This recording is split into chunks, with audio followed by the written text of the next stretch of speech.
একজন ইমাম, একজন আলেম, একজন মুফতি সাহেব নামাজ পড়িয়ে যাচ্ছে, তাকে কোনো কিছু জিজ্ঞাসাবাদ ছাড়াই তার প্রতি নির্মমভাবে তাকে অত্যাচার করা হয়েছে, তার প্রতি আঘাত করা হয়েছে। কথা বলেন ঠিক কিনা?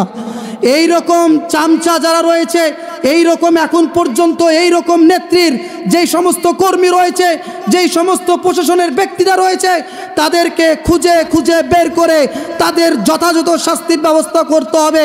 এবং নেত্রী যেই রকমভাবে এই দেশ থেকে পালিয়ে গিয়েছে, তাদেরকেও এই দেশ থেকে পালানোর ব্যবস্থা করতে হবে। কথা বলেন ঠিক কিনা?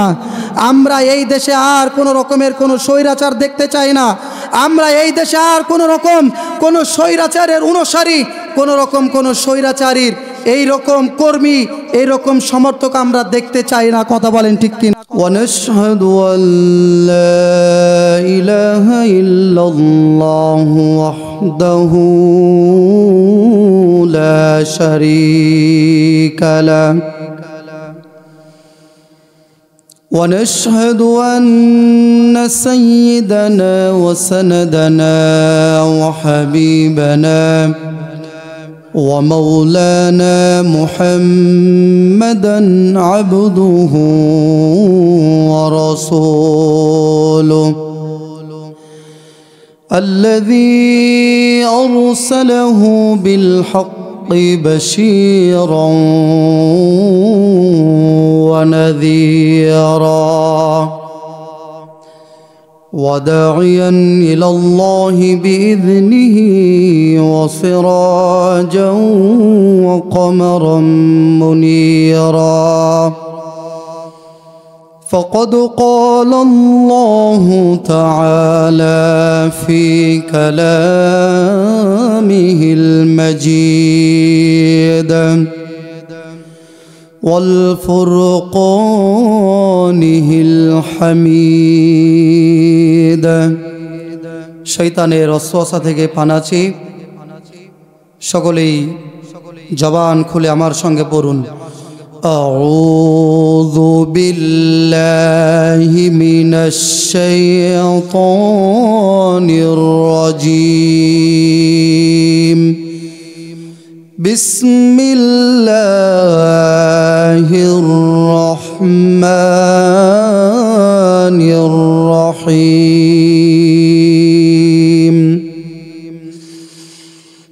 ইন্নাল্লাহা ইউহিব্বুল্লাযীনা ইউকাতিলুনা ফি সাবিলিহি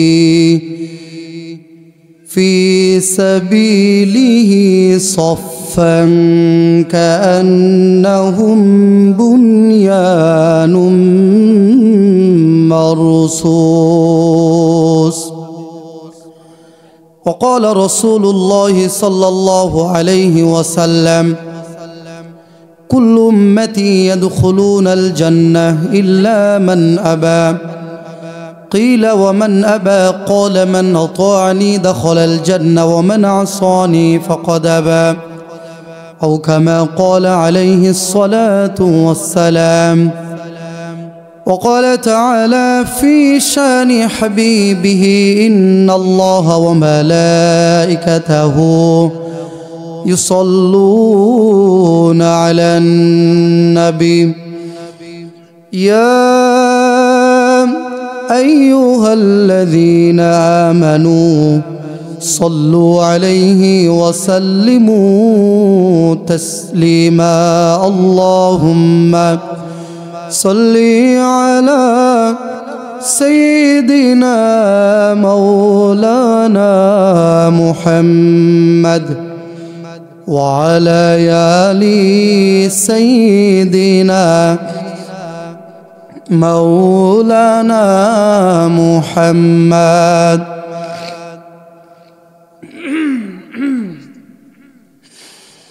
এমন যদি হতো আমার দেশের শাসক হতো, ওমরেরই মতো হতো, আবু বকরের মতো। এমন যদি হতো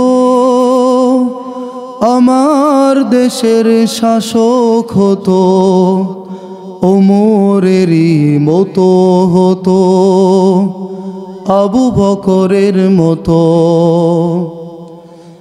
প্রজার দুঃখে তাদের চোখে আসতো না রে ঘুম, দেশের ভেতর পড়ে যেত শান্তি সুখের ধুম। প্রজার দুঃখে তাদের চোখে আসতো না রে ঘুম, দেশের ভেতর পড়ে যেত শান্তি সুখের ধুম। গরিব দুঃখী ভুখা নাগা নাহি পাওয়া যেত, যদি আমার শাসক হতো ওমরেরই মতো।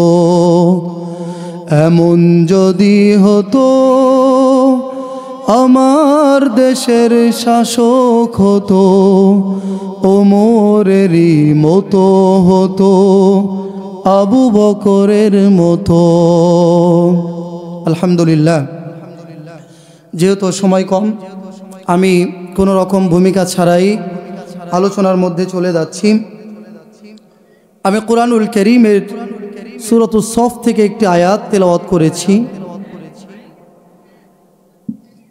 আল্লাহ রাব্বুল আলামিন কোরআনুল কারীমের মধ্যে সূরাতুস সফ 4 নম্বর আয়াত আমি তেলাওয়াত করেছি। আল্লাহ রাব্বুল আলামিন বলেন, ইন্নাল্লাহা ইউহিব্বুল্লাযীনা ইউকাতিলুনা ফি সাবিলিহি সাফফান কাআন্নাহুম বুনয়ানুম মারসুস।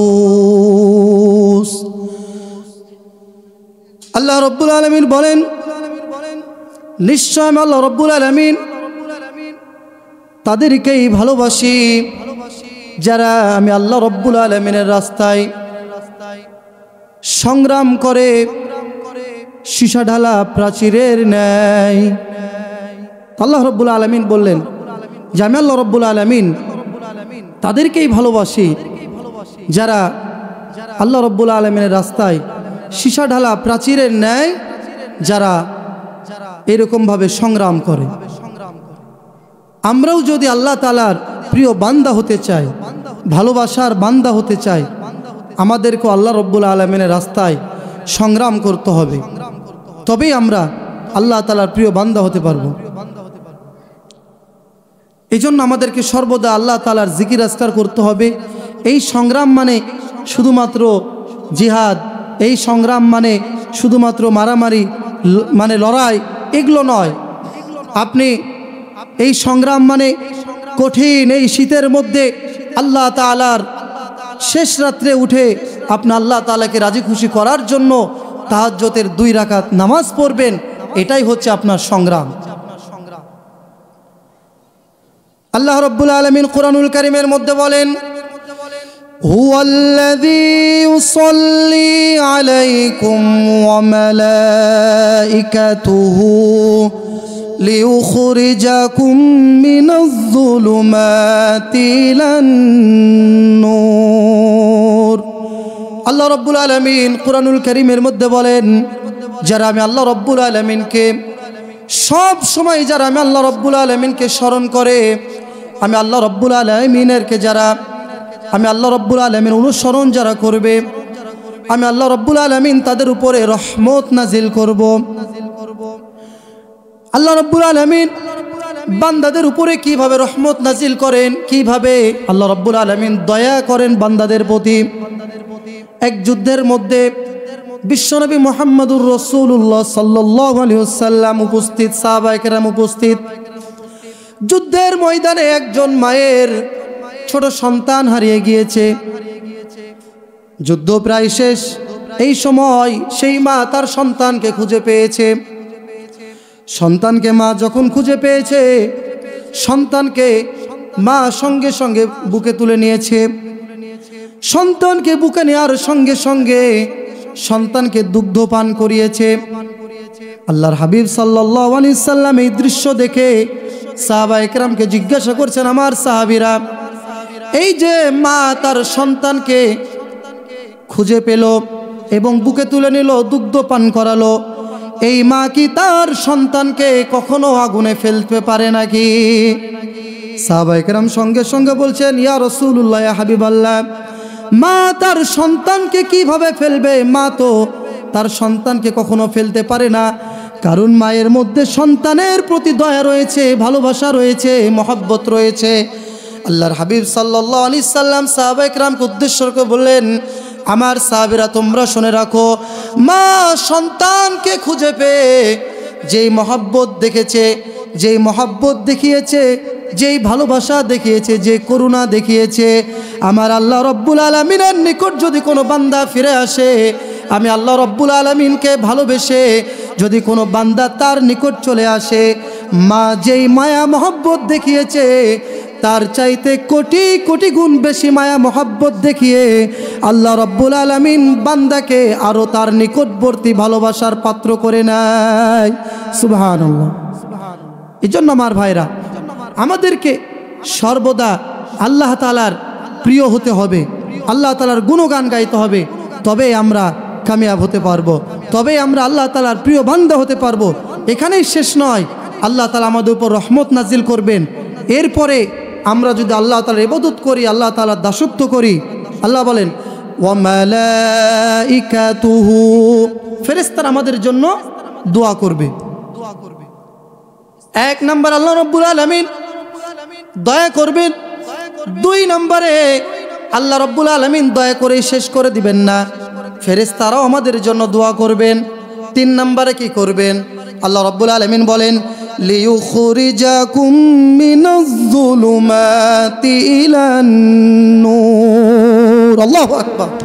আল্লাহ রাব্বুল আলামিন আমাদেরকে অন্ধকারচ্ছন্ন পথ থেকে আল্লাহ রাব্বুল আলামিন আমাদেরকে আলোর পথে নিয়ে আসবে। সুবহানাল্লাহ। এই জন্য আমরা চেষ্টা করব সর্বদা আল্লাহ তাআলাকে স্মরণ করে, আল্লাহ তাআলাকে মহব্বত করে, আল্লাহ তাআলার প্রিয় বান্দা হওয়ার জন্য।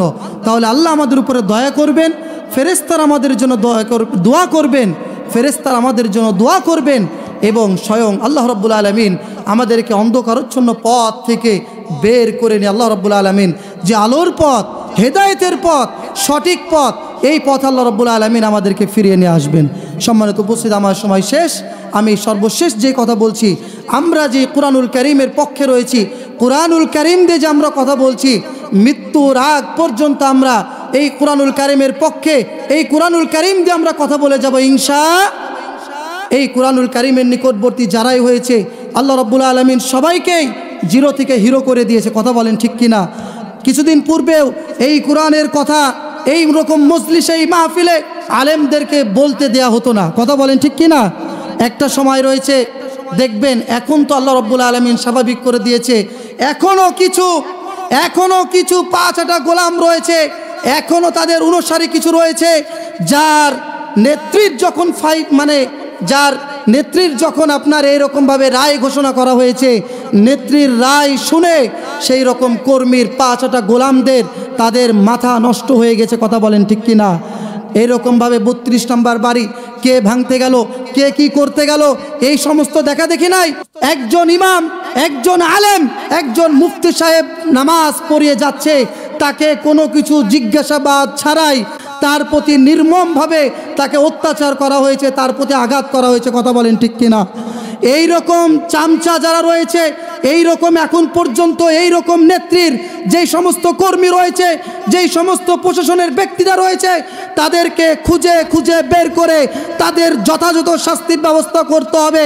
এবং নেত্রী যেই রকমভাবে এই দেশ থেকে পালিয়ে গিয়েছে, তাদেরকেও এই দেশ থেকে পালানোর ব্যবস্থা করতে হবে। কথা বলেন ঠিক কিনা? আমরা এই দেশে আর কোনো রকমের কোনো স্বৈরাচার দেখতে চাই না। আমরা এই দেশে আর কোনো রকম কোনো স্বৈরাচারের অনুসারী, কোনো রকম কোনো স্বৈরাচারীর এই রকম কর্মী, এই রকম সমর্থক আমরা দেখতে চাই না। কথা বলেন ঠিক কিনা? আল্লাহ রাব্বুল আলামিন আমাদের সবাইকে তৌফিক দান করুন। ওয়া আখিরু দাওয়ানা আলহামদুলিল্লাহি রাব্বিল আলামিন।